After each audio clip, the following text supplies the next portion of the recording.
La sucesión de acontecimientos y transformaciones que ocurre en el Imperio Romano a partir del siglo III provoca una situación de crisis que se deja notar en todos los ámbitos. En Roma, las continuas luchas por el poder desencadenan revueltas sociales y el comercio se interrumpe en todo el territorio. Esta situación favorece la entrada de una serie de pueblos bárbaros que con el tiempo se acaban instalando en el interior del imperio.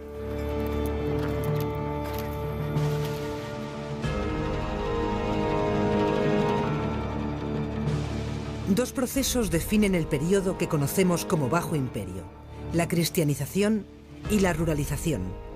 Constantino es el primer emperador que decreta la libertad religiosa en Occidente. Durante su gobierno promueve el cristianismo, hasta el punto de que es el primer emperador que levanta un templo cristiano en Roma. Con él la Iglesia comienza a acumular poder y a gozar de privilegios fiscales.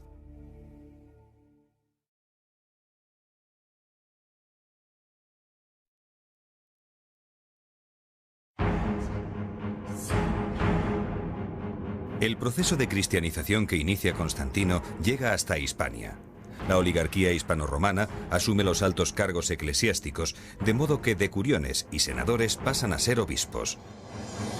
Sin embargo, la colaboración entre Iglesia y Estado provoca el surgimiento de grupos cristianos más radicales en la península. Los estratos más bajos de la sociedad se identifican con Pristiliano, quien predica la doctrina del bien y el mal, hasta el punto de enfrentarse a los obispos oficiales.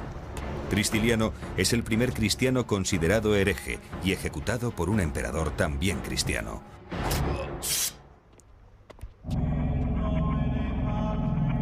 La inflación y la subida de los impuestos provocan movimientos migratorios hacia el campo.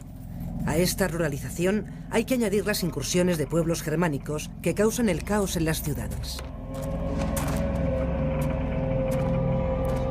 La aristocracia se instala en grandes villas rurales, que son a la vez centros de explotación agrícola y lugar de residencia.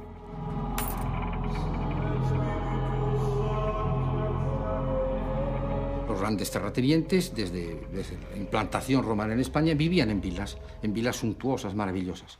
Ahora, en este periodo, son más ricos, concentran en sus manos unos grandes latifundios y, como dice un poeta romano, Ausonio, contemporáneo, de finales del siglo IV, son señores que viven en la ciudad para hacer sus asuntos, lo que se llamaba el negotium, y viven en el campo para hacer lo que se llamaba el otium. Se dedican a la caza, se dedican a recibir amigos, a practicar la poesía, etcétera, etcétera.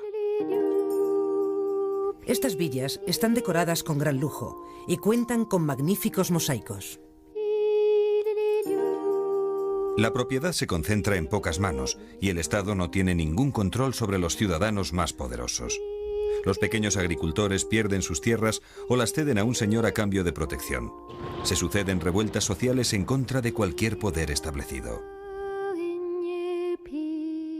Los latifundios se convierten en pequeños estados dentro del Estado, que con frecuencia tienen sus propios ejércitos. El paso de las ciudades a la autarquía de las villas es quizá el mayor cambio estructural que se produce en el Bajo Imperio Romano.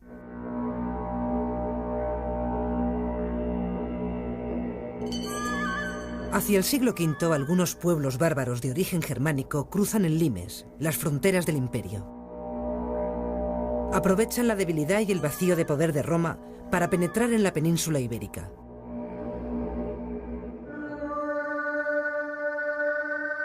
Alanos y vándalos se asientan en las provincias de Bética y Lusitania, mientras que los suevos se instalan en la zona noroeste, que comprende la actual Galicia y parte de Portugal.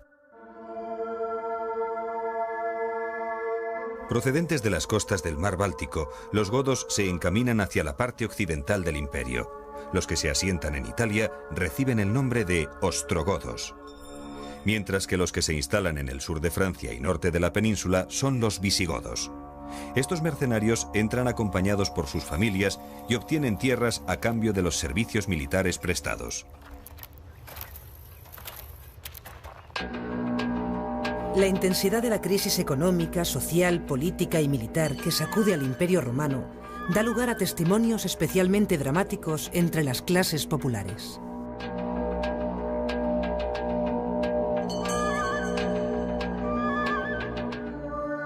van a buscar sin duda entre los bárbaros la humanidad de los romanos, porque no pueden soportar más entre romanos una inhumanidad propia de bárbaros.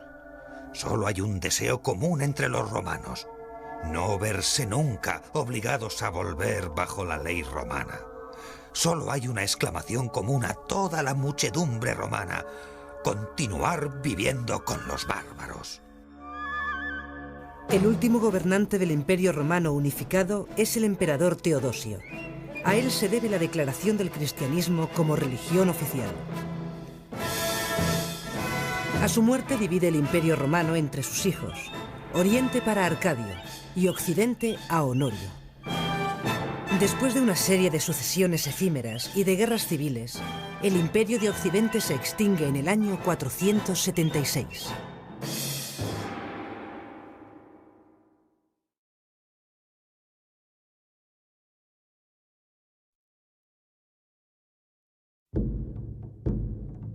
Los visigodos llegan a Hispania como federados de Roma y luchan como sus aliados para expulsar a los pueblos alanos y vándalos. Un movimiento de gentes en busca de agricultura. Esta es una buena definición de lo que son o de lo que es la llegada de estos pueblos. Ellos no destruyen nada. Ellos van a instalarse en un territorio al que están acostumbrados de alguna manera, que conocen más o menos, para subsistir. Y esto lo hacen mediante pactos con los romanos. Pactos en los que ellos forman parte, o pasan a formar parte, de tropas fundamentalmente, de ejércitos que ayudan en ese momento a los romanos en su defensa de las fronteras imperiales. No solamente está pertenecer al ejército romano, sino también darles tierras. Es decir, establezcase usted aquí para que pueda sustentarse, para que pueda tener una vida estable. A cambio, usted me ayuda en la guerra contra mis enemigos, que pueden ser otros pueblos bárbaros. En número, los visigodos representan una porción muy pequeña sobre el total de habitantes de Hispania. Se estima que los germanos que cruzan los Pirineos son un 2% de los 4 o 5 millones de hispanoromanos que viven en la península. Con el paso del tiempo, la relación entre hispanoromanos y visigodos va cambiando. Tarragona representa la última entrega de poder de los romanos a los bárbaros y el comienzo de la disgregación del imperio en Hispania. La ciudad se rinde a los visigodos, poniendo fin a casi 700 años de presencia romana en la península.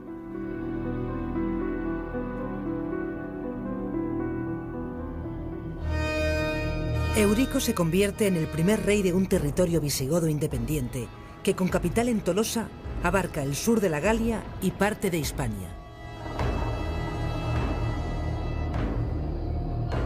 Los visigodos chocan con el empuje de los francos, otro pueblo germano que se ha asentado al norte de la Galia y que quiere extender su dominio hacia las provincias fértiles del sur. En la batalla de Boyé, los francos aplastan a los visigodos. Esta derrota pone fin al reino visigodo de Tolosa. De este modo, los visigodos se desplazan a Hispania y llegan hasta el sur de la península ibérica. Sin embargo, las ciudades de esta zona prefieren mantener sus vínculos con el mundo mediterráneo y décadas después se sublevarán contra el poder visigodo para integrarse temporalmente en el Imperio bizantino.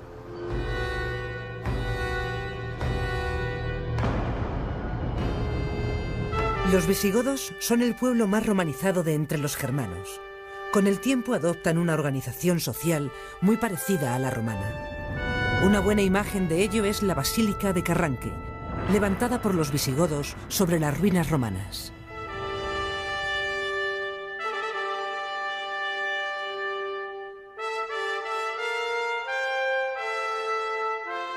Recuerdo siempre un famoso poema de Cavafis, el gran poeta alejandrino, que decía que los romanos estaban esperando a los bárbaros y al final los bárbaros no llegaron nunca, porque no había bárbaros. Hasta el punto de que podemos interpretar esto como que los bárbaros se habían romanizado de tal manera, habían convivido con Roma de tal forma durante tanto tiempo, que cuando llegaron a la península ibérica no eran ya bárbaros. Esto es un concepto del siglo XIX, es un concepto cultural que denigra un poco a estos pueblos que vienen a instalarse. Cobra especial importancia entre ellos el concepto de estirpe. Proceder de una buena familia significa prestigio y poder. Su principal ocupación es hacer la guerra, y para defender los intereses de su estirpe se rodean de séquitos militares. En el otro extremo de la sociedad están los más humildes. La suerte de los esclavos queda a merced de sus amos, y los pobres se venden por hambre. La venta de niños está a la orden del día, y las personas libres con poco poder terminan convirtiéndose también en esclavos. Las leyes visigodas controlan esta jerarquía.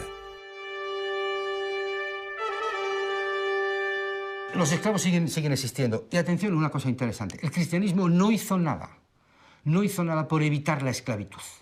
Incluso creo que es el propio San Pablo el que la acepta y incluso le parece una cosa perfectamente normal. Toda la economía antigua está basada en la esclavitud. Y en época visigoda también. En cierto modo vamos a decir que este esclavo se convierte en colono, en cierto modo, cuando está adscrito a la tierra, de tal manera que es un hombre que por el trabajo que realiza recibe protección. La alimentación de los visigodos se basa en el trabajo de la tierra y la ganadería. A los cereales, hortalizas, fruta y aceite típicos de la dieta romana se añade el consumo de carne y leche que procede de la tradición germana. Los visigodos utilizan la túnica romana como prenda básica de su vestido. La capa se sujeta con una fíbula a una camisola de lino. Las mujeres adornan con joyas su vestido. Ambos se ajustan las prendas con un cinturón que lleva una hebilla de gran belleza. El vestido tiene una importancia excepcional porque distingue el rango de las personas. No todo el mundo llevaba la misma vestimenta, no todo el mundo llevaba esas fíbulas que encontramos en las tumbas a veces, sino que podemos establecer, de acuerdo con los objetos o la cultura material que encontramos, podemos establecer la clasificación social de las gentes que están enterradas en los cementerios. Los hombres suelen llevar el cabello largo y la frente, barba y nuca despejadas. La longitud del cabello obedece a un signo de distinción que indica fuerza, bravura y virilidad. Para ser rey es condición indispensable lucir una larga cabellera. Por eso se llaman en la literatura los reyes de largo pelo. Uno de los grandes castigos que se le puede dar a un individuo que ha querido ser rey o a un rey es la decalvatio, es decir, cortarle completamente los cabellos, dejarlo calvo. Es prácticamente como negarle toda su fuerza, toda su capacidad. Con los visigodos, el papel de la mujer mejora considerablemente. Su independencia es mucho mayor que en época romana. Sin embargo, en las clases aristocráticas son consideradas instrumentos de diplomacia para cerrar acuerdos entre poderosos.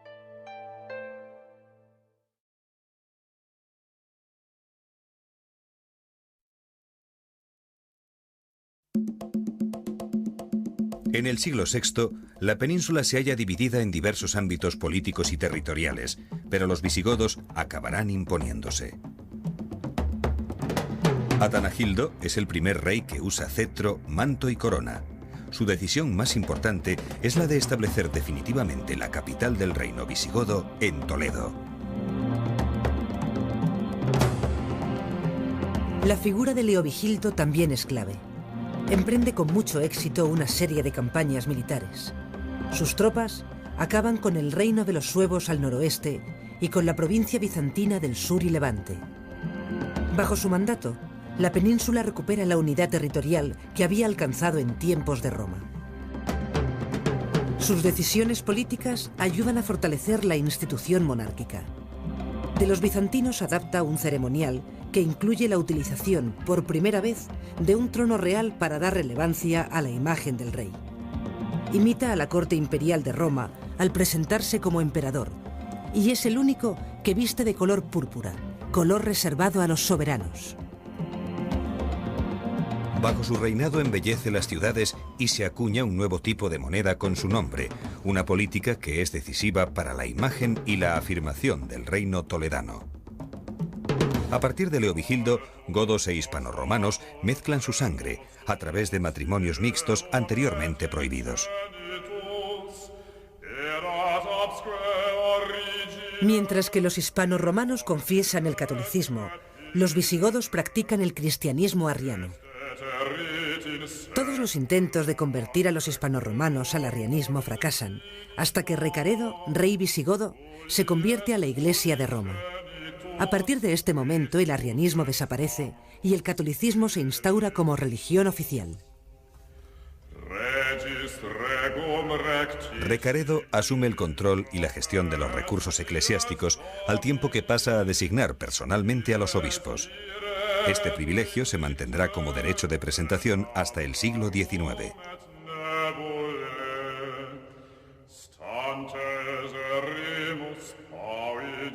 La monarquía y los obispos emprenden una lucha para vencer el paganismo y las artes adivinatorias en las que aún creen los campesinos.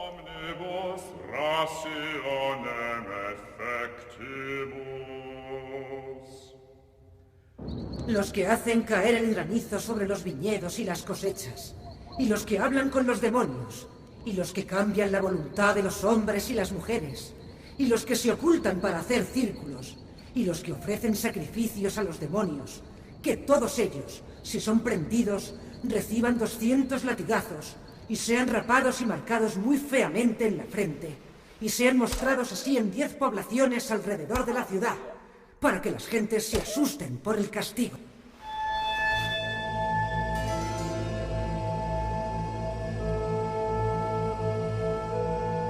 Este mismo afán religioso de instaurar el catolicismo provoca que solo queden algunas comunidades judías dispersas por el territorio.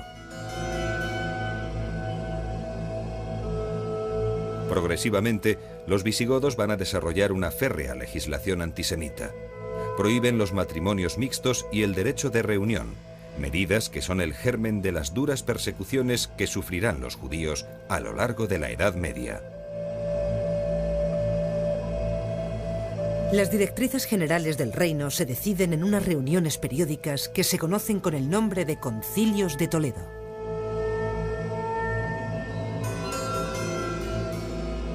Estas asambleas son convocadas siempre por el rey, quien las preside. Sin embargo, en ellas se muestra el poder que ejerce la Iglesia, ya que los asuntos políticos quedan en manos de los obispos y el monarca está sometido a la decisión tomada por el cuerpo eclesiástico.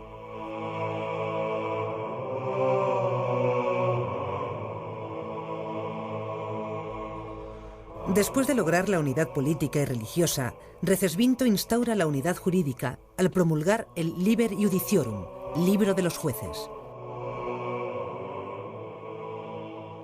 Inspirado en el derecho romano, suprime las distinciones entre los ciudadanos y aplica a todos la ley por igual. El código está dividido en 12 libros que tratan los aspectos legislativos del reino.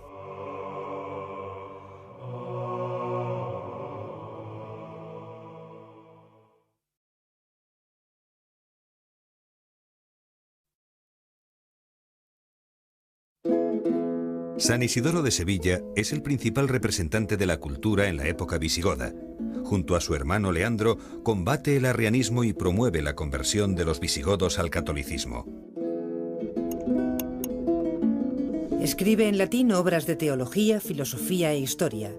Su mayor aportación a la cultura son los 20 volúmenes de sus etimologías, en los que explica el origen de las palabras. También destaca su obra Alabanza de España, que tendrá una gran influencia posterior. Isidoro, en el siglo VI finales, escribe esta Alabanza de España, basada en textos de Plinio y basada en textos de autores anteriores.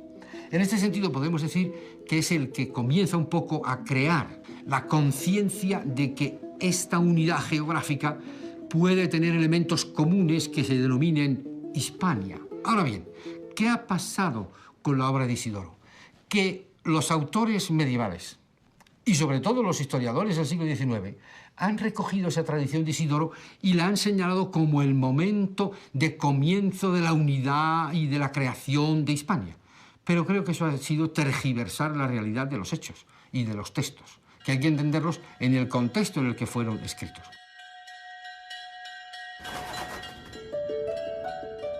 El arte visigodo utiliza un repertorio de técnicas y motivos comunes al arte romano, a los que dota de un carácter propio. Presenta una gran originalidad creativa y da muestras excepcionales en arquitectura y orfebrería. Como edificaciones, destacan las basílicas con ábside y las naves separadas por hileras de columnas. La obra arquitectónica más característica de la época visigótica es la iglesia de San Juan de Baños, levantada en las proximidades de Palencia. Para garantizar la cercanía a la santidad, reyes y poderosos construyen iglesias dentro de sus dominios, en las que viven monjes ermitaños. Las basílicas de San Pedro de la Nave en Zamora y Quintanilla de las Viñas en Burgos son otros dos ejemplos que muestran la expresión arquitectónica visigoda.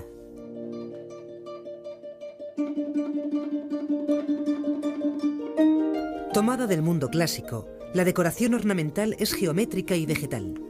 Los racimos de uvas, las hojas y flores tienen un claro simbolismo cristiano que alude a la Eucaristía.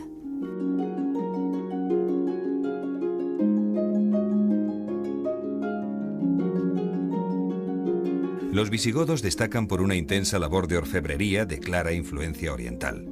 Trabajan muy bien el oro y las piedras preciosas. Crean fíbulas, cruces, broches y cinturones con las que ostentan su poder. Algunas piezas, como las coronas votivas de Suintila y Recesvinto, son de gran valor simbólico y están realizadas en oro y con incrustaciones de pedrería. La finalidad de estas piezas es coronar los altares de las iglesias. Las ciudades se mantienen como centros administrativos, políticos y religiosos del reino. Se reutilizan edificios de épocas anteriores y se levantan otros nuevos siguiendo la tradición del Bajo Imperio.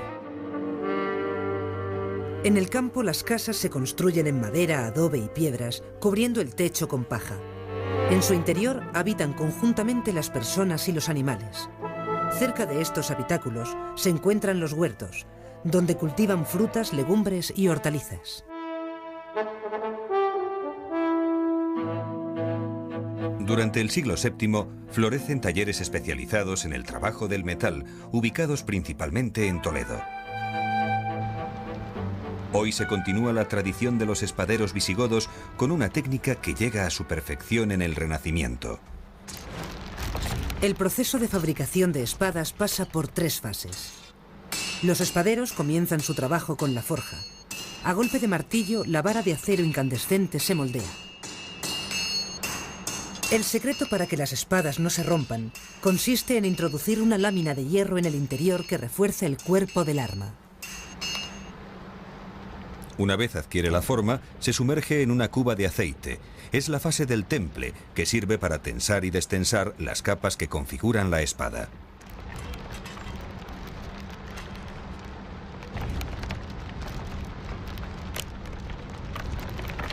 La última fase es la del revenío, en la que se igualan las tensiones que se puedan crear entre ambas capas. Las espadas visigodas anticipan la fama que alcanzarán más tarde los aceros de Toledo.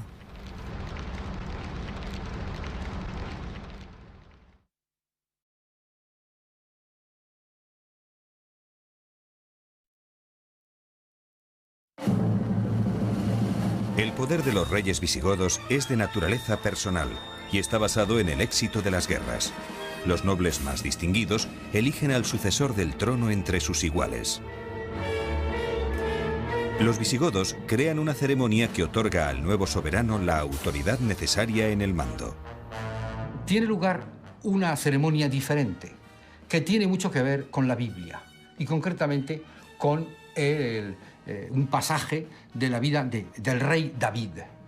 Lo que hace la tradición católica cristiana de los visigodos es tomar ese elemento bíblico para darle al rey la unción, porque el modo de declarar a un rey no es ponerle la corona en la cabeza, sino que, como hemos visto, es la santa unción con el aceite que lo determina como rey. ¿Qué significa esto?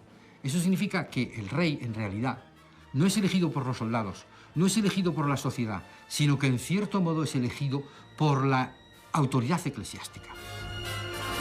La monarquía electiva propicia toda clase de ambiciones e intrigas. Más de la mitad de los 35 monarcas de la famosa lista de los reyes godos mueren asesinados o son destronados. Con la muerte de cada rey estallan peleas entre las facciones rivales. Una disputa sucesoria es la causante de la caída de la monarquía visigoda a principios del siglo VIII. En el 710, Rodrigo es coronado rey de los visigodos con la oposición de un importante sector de la nobleza. Esto provoca una situación de grave inestabilidad política. A esto hay que añadir el desgaste de una sociedad aglutinada en torno a la personalidad de un rey y una profunda crisis económica y social. Todos estos factores van a facilitar la penetración de los musulmanes en el reino de Toledo. Las huestes de don Rodrigo desmayaban y huían cuando en la octava batalla sus enemigos vencían. Rodrigo deja sus tiendas y del real se salía. Solo va el desventurado que no lleva compañía. Ayer era rey de España, hoy no lo soy de una villa. Ayer villas y castillos, hoy ninguno poseía. Ayer tenía criados y gente que me servía. Hoy no tengo una almena que pueda decir que es mía.